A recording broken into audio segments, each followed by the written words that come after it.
Well, hello there. This is FAVOURS the Chess Noob, learning and having fun with chess.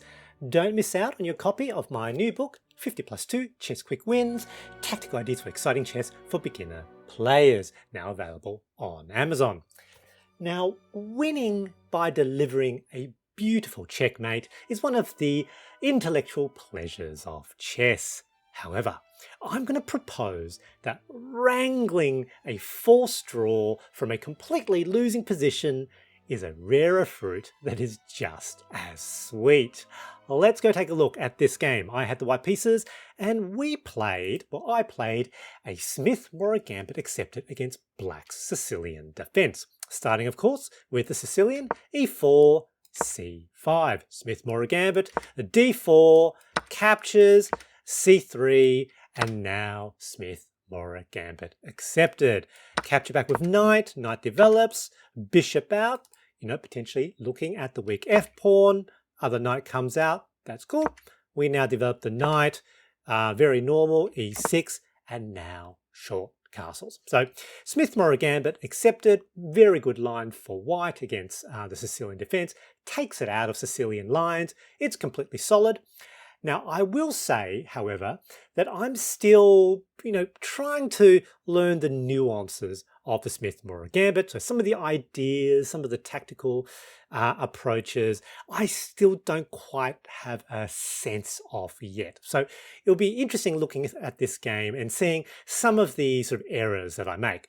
And one of the things is, in this position, it's often very good to push e5 very early. Basically, it sort of attacks that knight. That knight doesn't have very many good places to go, so potentially it is quite trapped, and it also prevents a d5 expansion as well, d5 push. So taking advantage of the fact that we're controlling the center a little bit faster than black and taking space gives us potentially tactical approaches in the middle game.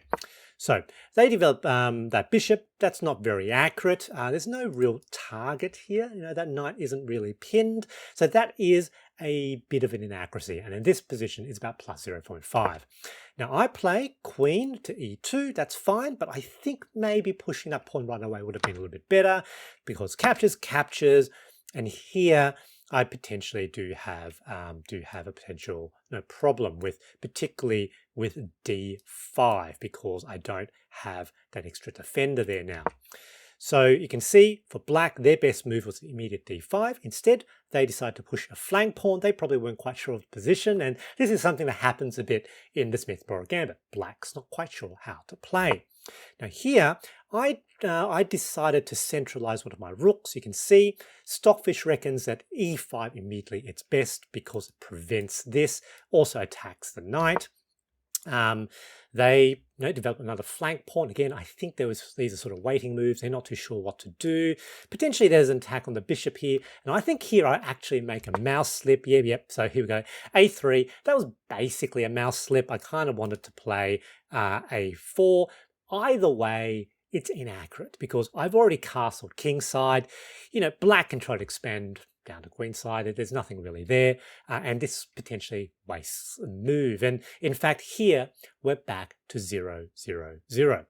That being said, even though it's equal, black is sort of up the point of material, which means if they get to consolidate, they can potentially enact that material superiority. On the other hand, me being a piece down, yet the engine evaluating as equal means my position is a little bit better, and it should be a little bit easier for me to play. A little bit better here for the bishop to have gone to a3 instead, which basically prevents black from short castling.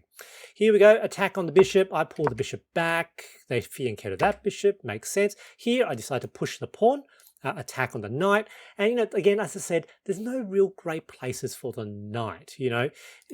Potentially they could go to these places, but it's potentially almost trapped. Now they push forward here, trying to be aggressive. However, that knight's not really supported by anything, and so with h3, there's a problem with that knight. You know, can't go back here, can't go back here, can't go back here because that's defended twice over. You know, can't really, you know, I suppose I could trade away a pawn. So that knight is basically trapped. So that was a reasonably serious mistake. It's now +3, basically loss of that knight. They move the knight here, attack. You know, that has a discovered sort of, opens up that diagonal for that light square bishop along the long diagonal. Don't want to lose that bishop, so let's move that out of the way. They now take. I have to admit here now that I wasn't expecting that they will trade their bishop for my knight. So here I was a little bit surprised, a little bit rattled is too strong a term. I was surprised.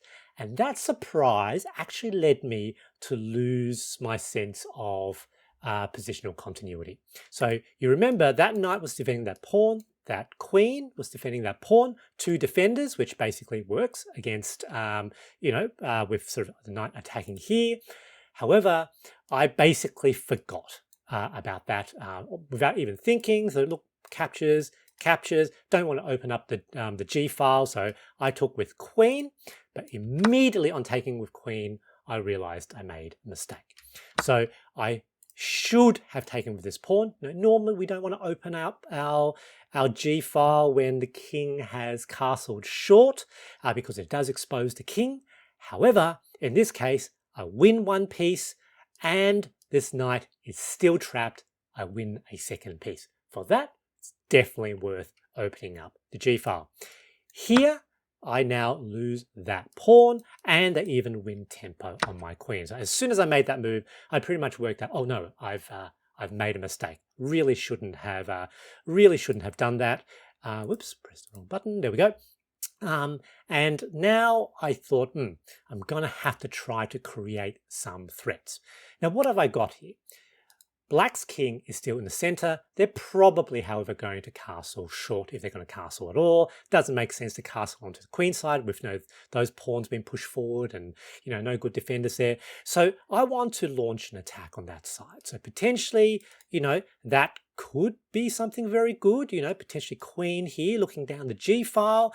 That's what I was thinking. So queen to G3, moves away from the knight, so knight can't attack that queen now directly, staring at the that G pawn. They're going to have to do something about that.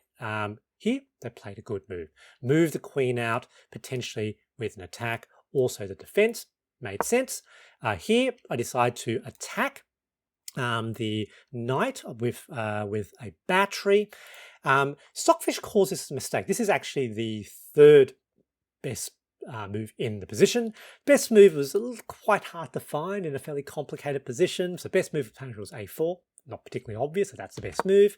They now move the knight. Here I take, they capture back, and now with an attack potentially on the knight, also defense this way, so that allows me to move my queen out of the way. They push forward, so potentially, you know, I was thinking, you know, was there some way of infiltrating onto the 7th rank? So that made sense, but now I get to centralize my other rook. This is one of the risks with keeping the king in the center. So that's pinned, which means I can straight up take. They decide to go on a bit of an expedition with their knight, basically edge of the board, wrong side of the board. You can see, you know, Stockfish at low depth gives the advantage back to white, and in fact at high depth it's about plus 0.7. Consider I'm down material by 3 points of material, but I'm got an advantage of almost +1. So basically, Stockfish can see that this is a really good attack. This piece has sort of moved out of the attack, can't defend, so that was a mistake. Here, however, the best move was bishop to E5. Attack on the queen, which is effectively also a skewer on the pawn on G7, which is actually really good for me because the queen also looks down that file. Didn't see that in the game. Instead, I saw this. The E pawn is pinned, so I thought, look, let's just take the D pawn. That wasn't quite as accurate. In fact, black gets some of their advantage back. That tactic was much stronger, more forcing. They now short castle. Stockfish calls it a bit of a mistake. It is a bit of a castle into where I've got an attack, so it's always a little bit risky. So now swing the rook all the way back here. Remember, that is pinned, which means now it can take that pawn as well. So this rook is the pawn killer. However, in this position, black plays a very good move. Queen, opposite queen, queen to g6. And here I thought for quite a bit. And I started to get a bit concerned. So I'm down on material, quite a bit of material. I'm down on quite a bit of time. So at the beginning, 7.5 minutes. Black is over 11 minutes. I think for pretty much a full minute, a bit over a minute. And what I determined was I couldn't see a way that I could make a new threat, crack open, basically crack open their position, create a credible threat that they can't defend fairly easily. Now, I thought about things like this. I couldn't see how they would work. They would just end up developing their rook. And the problem is, if we're stuck here in a bit of an impasse, then black is going to be able to develop their other pieces. Start to rotate their knight back into the attack, bring the queen's rook into the attack. And as soon as they do that, I'm going to be overwhelmed with their counterattack. So here, with about 6.5 minutes to go, knowing that I'm down on time, I decide to play in an aggressive, bold, romantic way. Fortune favors the bold. I decide to sacrifice my bishop. Bishop captures the pawn on h6. Now you'll see Stockfish calls this a blunder, and it is pretty bad. It's pretty much I think about -5. It's worse than -5. Black is completely winning. However, this bishop sacrifice isn't just for any pawn. It's basically it's going to be for 2 pawns. They're going to have to capture back and capture back pawn. These 2 pawns are the pawns in front of black's king. And that's what I'm trying to do. Create an opportunity, sacrifice a piece, maybe disorientate my opponent. Now black here plays correctly. Queen captures queen, trade queens, captures the bishop, obviously take the pawn. And now they've, by taking away the queen, there's no particular attack now. So black is completely fine. Better than -5, about -5.5, and I'm in some trouble. But, you can see, I thought there's something here, create an attack, break open their position. I was hoping that they'll misplay, maybe they'll refuse to trade queens, but with trading queens, I'm in some trouble. But I've still got an opportunity.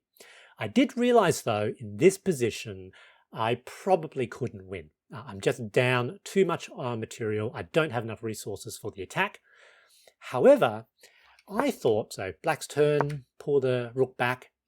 Notice that here the files are open, controlled by my rook. Potentially, this becomes a box that black's king is stuck in, where none of black's pieces can defend. So that's what I decide to do. So here they play rook ac8. Obviously, they're looking to clean up. Black probably thinks they're completely winning because they are completely winning. And here, rather than defend that pawn, rook f1. You can see Stockfish calls it an excellent move. Basically, now we've, now we've got, now we've got this box. What I'm hoping for is that black won't see the tactic and they'll just take my pawn. And that's what they did. They thought, look, completely winning. Let's take the pawn. Rook captures pawn on c3. It's a blunder. Notice 0, 0, 0.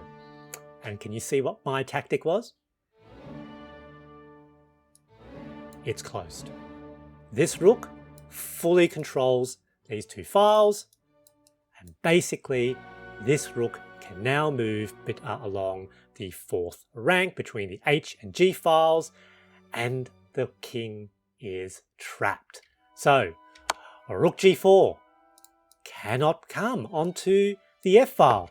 has to go onto the H file, back to the H file, G file, back to the G file, H file, back to the H file, G file, and here black, valiantly struggles against their fate. We dance for a bit, 8 times in fact, but here they make one final move, and black, resigned to their fate, realizes there's perpetual check. They cannot escape from a completely winning position. I pulled out a very, very lovely forced draw. Good game, GG. The big takeaway from this game is by playing aggressively in a losing position, sometimes you create the opportunities for a reversal in the game. I hope you enjoyed this video, and thanks for watching.